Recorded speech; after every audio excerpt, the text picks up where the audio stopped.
رمضان آنے والا ہے، لیکن یاد رکھیے رمضان جنگ کا میدان نہیں بنتا۔ رمضان سے پہلے جنگ شروع ہوتی ہے، اور یہ جنگ کسی اور سے نہیں، اپنے نفس سے ہوتی ہے۔ ہم اکثر کہتے ہیں رمضان میں عبادت کروں گا، رمضان میں قرآن پڑھوں گا، رمضان میں خود کو بدلوں گا، لیکن سوال یہ ہے کیا نفس نے اجازت دے دی؟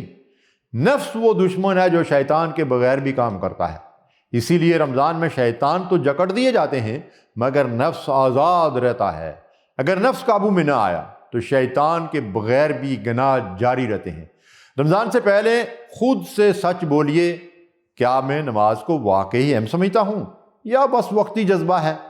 کیا قرآن میرے دل کا مسئلہ ہے یا صرف رمضان کا معمول؟ کیا میں گناہ چھوڑنا چاہتا ہوں یا صرف اس پر پردہ ڈالنا چاہتا ہوں؟ یہ جنگ مشکل ہے کیونکہ نفس ہمیں کہتا ہے ابھی وقت ہے، رمضان آنے دو، کل سے بدلیں گے، اور یہی سب سے بڑا دھوکہ ہے۔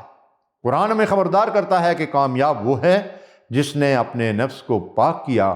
یہ کام رمضان کے پہلے دن نہیں ہوتا، یہ فیصلہ رمضان سے پہلے ہوتا ہے۔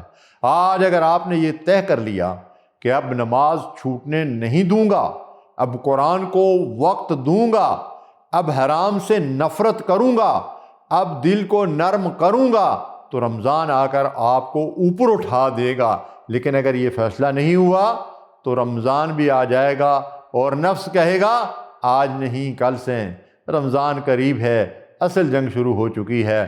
یا تو نفس ہارے گا یا پھر رمضان۔ فیصلہ آج کرنا ہے۔